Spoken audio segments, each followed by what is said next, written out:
Hoy día nos toca hablar sobre las élites incas y su relación con las élites que vinieron de Europa en aquello que nosotros y otros definen como la conquista, pero que para mí y para muchos otros es como un encuentro de culturas, un momento histórico en el que unos abriendo mercados, abriendo océanos, cruzándolos, y otros en un proceso crítico de consolidación de un imperio que tenía por algunos lados de su territorio inconformes, que abrieron los brazos a los que llegaban del viejo mundo y de alguna manera facilitaron el contacto con los incas. ¿Hubo un encuentro de élites, Arnaldo? Sí, esto viene a colación, Hugo, gracias por darme la palabra, con un tema que puede ser una pregunta lanzada al aire de esta forma. ¿Por qué los rioplatenses, hoy llamados argentinos, propusieron en 1816 coronar al tío de Túpac Amaru, cusqueño, como rey del Río de la Plata, oficialmente en el Congreso Tucumán? O sea, ¿por qué se da eso? ¿Y por qué los limeños, como lo digo yo acá en mi libro, buscaron un príncipe europeo, que ya lo hemos visto anteriormente acá en este programa, para un trono? Y ahí viene la parte, ¿existían élites, nobleza incaica que podía haber estado dispuesta o podía ser asumir, elegible para una candidatura de un trono peruano? Ahí así comenzaremos el programa, creo yo, ¿verdad? Está interesantísima el cuestionamiento, que tiene un tono de pregunta, pero que hay algunas evidencias históricas que demuestran la existencia de inquietudes, intereses, grupos de poder que ambicionaban pues tener ese liderazgo. Creo que lo que se nos enseñó en el colegio y también en las universidades, sobre todo leyendo Valcárcel, hoy en día la gente joven puede leer los tomos de Charles Walker, aunque él mismo ha dicho de que son libros de divulgación que él ha escrito para norteamericanos, pero entender la rebelión del Túpac Amaru implica que el proceso de represión fue muy fuerte, y la prohibición de la lectura de los comentarios reales, la prohibición de la vestimenta de la nobleza inca con la ropa de los uncus. Ajá. Y todo este tema de que se inicia de una manera muy fuerte en 1784 en adelante, impide que la gente tal vez tenga una conciencia más clara de lo inca, y también tenerle miedo, ¿verdad? Tenerle miedo a eso. Por parte de los criollos también, de una rebelión de sectores sociales diferentes a ellos, ¿verdad? Estamos hablando de dos élites diferentes, ¿verdad? Pero dos élites que en determinado momento se vieron obligadas a negociar, estaban conviviendo, porque en el territorio que habitaban ambos grupos de poder, digamos, no existía otra posibilidad que interactuar. Sí, es muy interesante lo que dijiste, Hugo. En un momento unos ven el tema de la conquista, yo lo veo como un encuentro, lo dijiste, un encuentro económico, un encuentro de diferentes ámbitos. Bueno, para el público que nos escucha van a quedarse impresionados, pero el hermano de Manco Inca, el hermano de Atahualpa, el hermano menor, Pauyu, va a apoyar a los españoles en la conquista de Chile, va a acompañar a Almagro a Chile, luego va a reclamar la palabra regalía está mal dicha, iba a decir regalías, no, va a reclamar ciertos privilegios económicos, no, privilegios sociales, como un escudo de armas al monarca español, por no haber apoyado a su hermano en la rebelión de Manco II, la famosa rebelión donde está Cahuide, algo que tenemos conocimiento. Entonces tenemos lo que algunas personas han llegado a decir, un inca traidor. Claro. Pero si nos ponemos a pensar, pensó bien en su futuro, en el de su descendencia, porque era difícil derrotar a un enemigo que tenía armas de pólvora, tenía caballo, y que era muy probable que no se iba a ir, y no se terminó yendo, ¿verdad?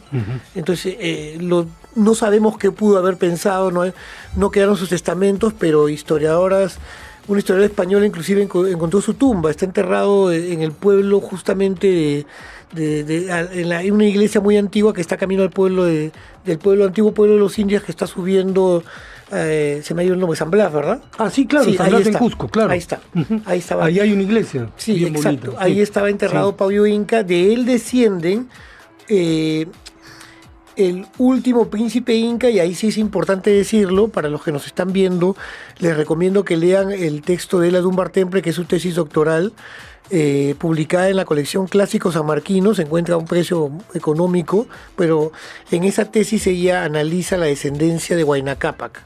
Es una tesis doctoral de fines de los 40. Entonces, Pauyo Inca el bisnieto de Pauyo Inca muere, era un peligro para los españoles, porque él podía haber reclamado el derecho al Tahuantinsuyo, como línea primogénita de varones. Pero no le dan oficio, no le permiten casarse, se extingue esa rama. Termina siendo un hombre un poco alcohólico. Su historia se llamaba Juan Melchor Carlos Inca. Hay un retrato de él y él muere ya en el siglo XVII, pero en temprano siglo XVII. Luego hay otra rama de la que ha hablado ahora, ha escrito ahora Rafael Aita, el que es Capitán Perú, ha escrito un libro sobre Sayritupa cuando visita Lima. Es cierto, hay la rama de los marqueses de Oropesa, pero descienden de una mujer. Y hay un tema que María Rostrovsky ha dicho muy claro, es que los incas se sucedían por línea masculina, pero casándose con las hermanas, un tema de las panacas. Claro. Entonces, de verdad que ahí viene, para que el público nos escuche y contigo, Hugo, conversemos, de ver quién podía haber sido un inca en el momento de la rebelión, de la sublevación hispanoamericana buscando la independencia. Habían dos familias, los Aguabaure y los Titotauche, que logran buscar sus derechos nobiliarios recién a mediados del siglo XVIII. También descienden de Huayna Cápac. Pero estaban en el lado, no llamarlo equivocado, pero estaban en el lado del dominio español. Claro, pero me imagino que su ambición tenía que ver con un alineamiento con lo virreinal. Exacto. Para poder tener lo has los dicho títulos. Bien, porque ellos, exacto, porque eran los que les daban los privilegios. Claro. Que ellos tenían. Ahora, para todos los que nos escuchan, hay un tema que a veces nunca se habla ni en las universidades ni en los colegios. En México pasó exactamente y casi lo mismo. México premia a los herederos de los señoríos que luchan a favor de los españoles en contra de los aztecas. Ojo que esa conquista también tuvo faccionamiento de los aborígenes de aquel entonces. Entonces les entrega títulos nobiliarios a las ramas descendientes de estos nobles que lucharon a favor de Hernán Cortés y de los en la guerra de la conquista contra el Imperio Azteca. Fíjate tú, esto que acabas de mencionar me provoca relacionarlo con algo que te comentaba fuera de micros hace un momento. El fin de semana tuve la suerte de ir a ver una obra de teatro que se llama Una hazaña nacional, dirigida por Alfonso Santisteban, en la que hay un personaje que es un personaje olvidado de la historia peruana del siglo XVIII, que se puso como objetivo llevarle una carta al rey con el objeto de hacer de su conocimiento el comportamiento de las autoridades españolas, criollas y mestizas con relación a los indios. Hay una herencia... Fray Calixto de San José, Túpac Inca. Hay una herencia medieval que está vigente hasta la Revolución Francesa, donde se piensa que el rey es el rey bueno, que es el rey que va a ayudarte a que tú no te cobren más impuestos, que tengas... es un rey supuestamente bondadoso y son los ministros, son los que lo rodean, lo que hacen que haya un mal gobierno, pero el rey no puede gobernar mal porque es un rey puesto por Dios. Además, exactamente, entonces, esa relación con la divinidad lo mismo que tú has hablado se hizo previo a la Revolución Francesa, cuando el rey mandó a preguntarle al pueblo qué problemas tenían y el pueblo pensaba que Luis XVI podía solucionarlos y todos anotaban sus problemas. Bueno, acá tenemos a Guamán Poma de Ayala, es el primero que hace un memorial. Un memorial. Todo ese memorial, toda esa crónica es dirigida al rey, con la idea de que el rey cambie o mejore la situación acá de los peruanos, de los habitantes. Por algo lleva en el título la idea de buen gobierno. Exacto. Entonces, en el fondo de lo que estamos hablando son élites que no solamente tienen la estirpe, digamos, inca, sino también un vuelo intelectual importante que de alguna u otra forma quiere interpelar al rey para decirle cómo gobernar. Has mencionado a Fray Calixto, que es un personaje prácticamente olvidado. Tú lo has dicho, lo has visto en la obra de teatro. Tienes que decir dónde es para que la gente pueda ir. Claro que sí. Para los limeños que están acá, porque el programa nos escuchan en todo el Perú. Pero También hay un importante personaje también de apellido Inca que está en las Cortes de Cádiz.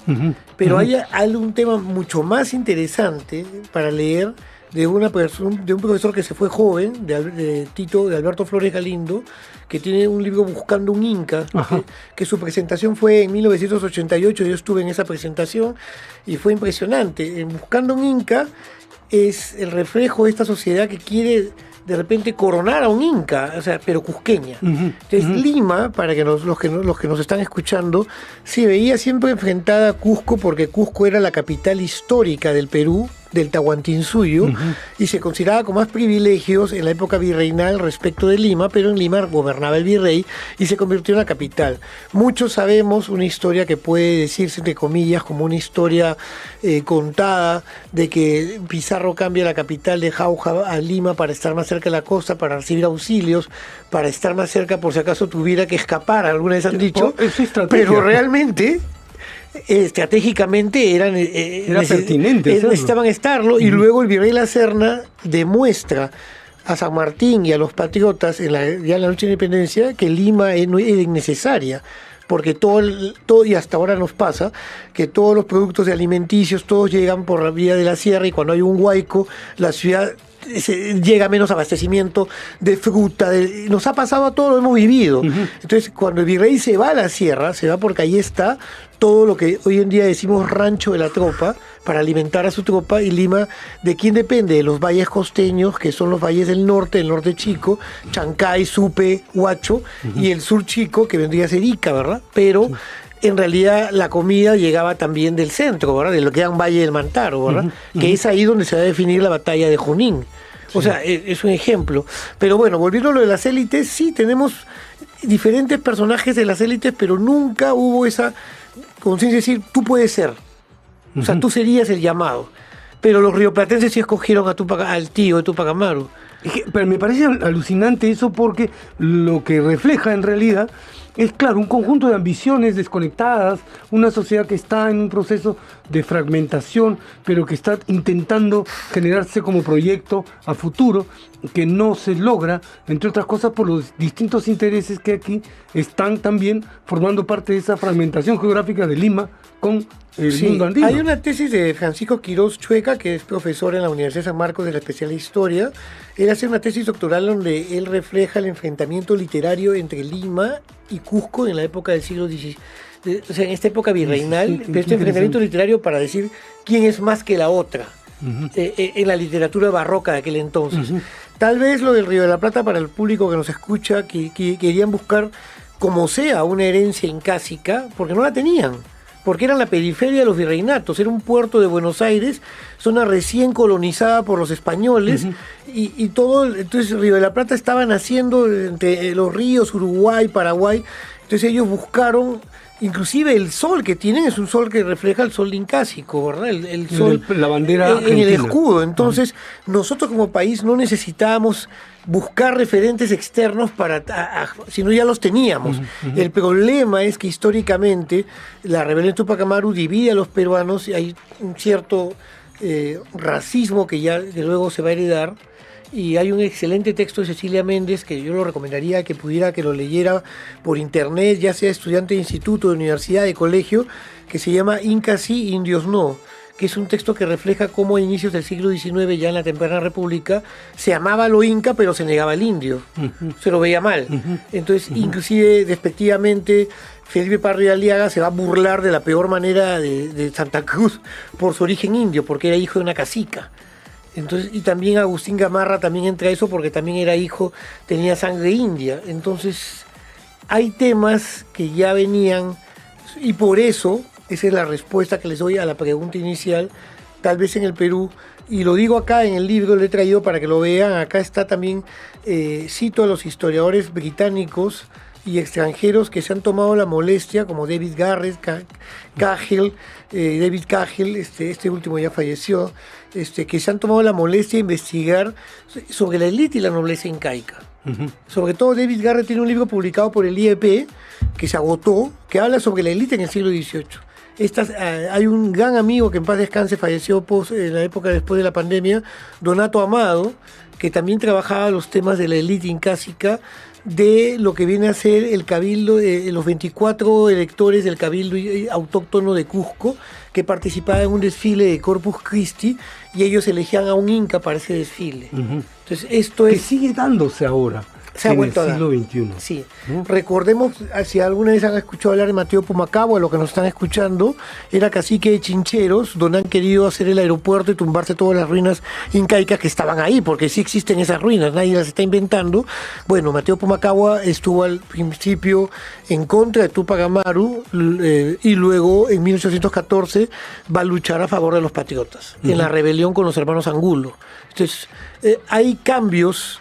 Hay momentos históricos donde la élite, ¿qué hubiera pasado si hubiera triunfado los hermanos Angulo? Probablemente la capital del Perú hubiera sido Cusco. Y hubieran buscado de repente a un líder incásico para ser, o descendiente de los incas para ser. Esto, no crean, cuando yo lo he mencionado, y lo hemos mencionado con Hugo antes, no crean que estamos hablando de un sueño, de que no, el proceso de una monarquía a una república puede ser un proceso no tan violento, no tan tortuoso, ¿no? Como lo que le ha pasado a Brasil. Tenemos el mejor ejemplo en Brasil. El país siguió siendo unido y el emperador fue exiliado en 1889. Pasó en España, bueno, se proclamó la Primera República. Cuando se proclama la Segunda República, el rey también se va.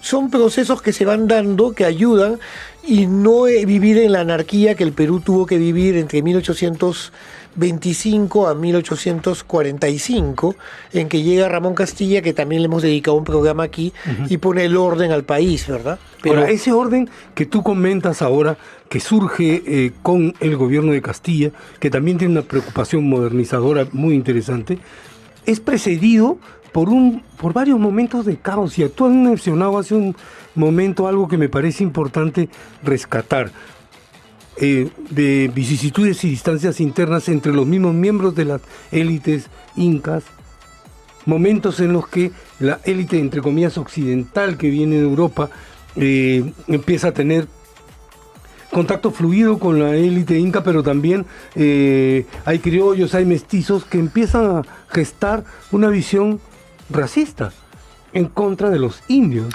Ahora, estos indios no se consideraban igual a los otros indios. Ojo, ahí hay un tema muy interesante. Gracias, Hugo, por haberme tocado por haber tocado este pequeño. De verdad, Hugo, te agradezco, porque miren, Túpac Amaru II, él pretendió, antes de rebelarse, que le entreguen el marquesado de Oropesa, que se le había otorgado a la bisnieta de Saidi Túpac, hermano de Manco Inca y hermano de Atahualpa y hermano de Huáscar, hijo de Huayna Cápac. Entonces, al extinguirse la línea de esta mujer en 1741, en 1745 comienzan los reclamos en el Perú de estos indios nobles que se sentían con todo el derecho de reclamar el título nobiliario. ¿Por qué? Porque se le ha otorgado ¿a quién? A la bisnieta de Huayna Cápac y a la sobrina nieta de Atahualpa, Huáscar, Manco II, y vendría a ser a la dinastía sí, completa. Y eso lo dice José Antonio del Busto en un libro, Túpac Amaru antes de la rebelión. Y hay un tema que no se ha trabajado, y yo lo he conversado, así como converso contigo, con Charles Walker.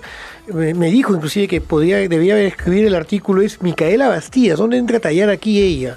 Ella era mestiza, probablemente tenía sangre afro. Eso es otro punto que va de un racismo de la élite incaica cusqueña a alguien mestizo que no es como ellos. Claro. O sea, otro racismo. Ahí está. Eso, ahí está. Por ahí, y a los que nos están escuchando, espero que no se hayan confundido, porque para que vean cómo era el Perú en el siglo XVIII, a Túpac Amaru se le cierra la puerta del Cusco en su rebelión, porque la élite cusqueña lo desconoce como legítimo heredero del Tahuantinsuyo. Y lo desconoce por ser mestizo, uno, y luego por su matrimonio, que era fuera de lo que ellos consideraban el rango social que tenían ellos, que se casaban entre ellos. Claro. Estamos hablando como, para los que nos escuchan ahora, lo que existía en las familias reales europeas en el siglo XVIII y XIX e inicios del XX, que se casaban entre ellos. Como que ahora ya no pasa. Esa cuestión endógena es muy interesante porque de una u otra forma persiste en la sociedad contemporánea, en los distintos grupos que tienen o no poder en nuestro país y en nuestras ciudades. Hay un rechazo al otro que deviene de un racismo que históricamente está señalado Ojo, ya por lo que acabamos de conversar. Critican mucho a Pizarro, hay muchos sectores intelectuales que lo ven mal a Pizarro, pero Pizarro se amancebó y convivió y tuvo muchos hijos con una hija de Huayna Cápac. Ojo. O sea, él no lo vio mal y quedó viva, viva una de ellas, que es Francisca Pizarro, de la cual la doctora María Rostorowski hizo un excelente trabajo biográfico, tuvo un pleito intelectual con Álvaro Vargas Llosa. Por eso, y ahora hay una nueva novela de Alonso Cueto. O sea, Francisca Pizarro siempre va a dar de qué hablar, porque es el mejor ejemplo de una mujer peruana mestiza, porque era mitad india y mitad española, que busca reclamar sus derechos y busca ser una mujer claro, era la heredera de todo, la heredera de todo lo que le correspondía a los Pizarro por haber conquistado el Perú. Ahí está. Pero y por ella el como mujer inca que tenía también. Y exacto. Entonces, y ahí vemos ya entonces existía esta particular mixtura, vamos a decirla, relacionada con cuestiones económicas, culturales, sociales, que estaba fundando un proyecto. Y fuimos también, de alguna manera, nosotros mismos los que... Tengo que recomendar un libro muy raro que se agotó pronto, el de Rafael Barón, que habla sobre la fortuna de los Pizarro. Es un libro muy bien hecho, raro, pero al que nos está escuchando y le interese leer, búsquelo, saque una fotocopia en la biblioteca, no va a encontrar ejemplares así de fácil. Yo le he pedido a Rafael que lo vuelva, le dije las últimas veces que lo he visto, vuélvelo a sacar, saca una segunda edición, la gente quiere leerlo, claro, porque lo hemos leído los que compramos esa pequeña edición que él dice, él me contó que a veces no tiene tiempo y que cuando alguien se lo pide, él va a sacar la fotocopia y la anilla y se la entrega a la persona, pero ojo, lo de la fortuna de Pizarro lo hemos mencionado, sí. y además vemos que hay todos estos mecanismos que tú has hablado de poder, de odios y de rivalidades, también de ver cómo ven al otro, y obviamente los limeños veían a Cusco como la ciudad también rival, que era la ciudad de la sierra frente a la costa, rivalidades que han quedado luego, han quedado presentes, claro, pero que se han roto en momentos en que el Perú las necesitó. ¿Cuáles? El combate del 2 de mayo, la gente bajó de todas partes del Perú, bajaban desde los cerros para luchar por la patria. Otra, la guerra con Chile. Se ha dicho en estos programas, y lo hemos dicho, cómo el peruano sí se une para cuando tiene que defender a su patria en casos de apremio, ¿verdad? Sí. Y lo hemos dicho, pero estamos hablando de un peruano actual. Ahora, este programa salió como conversación porque dijimos, sí, qué interesante, había un candidato de un príncipe europeo, San Martín lo pidió la nobleza limeña. Por eso que mencioné, lo pidió esta nobleza descendiente de los conquistadores, pero que también descendían de los incas. ¿Por qué? Porque al quedar viuda, entre comillas, porque no estaba casada con Pizarro, la hija de Huayna Cápac sí se casa con uno de los 13 del Gallo, y de ahí desciende toda la élite limeña. Imagínate. O sea, ese es ya verdad, un dato es curioso así para decirlo. Sí, Entonces, sí. estamos hablando de gente que tú puedes verla de color, de raza blanca, como quieras, pero que tienen sus venas sangre de los incas y sobre todo de Huayna Cápac, ¿verdad? No estamos hablando de cualquier inca, que es nieto de Pachacútec. O sea, Así es.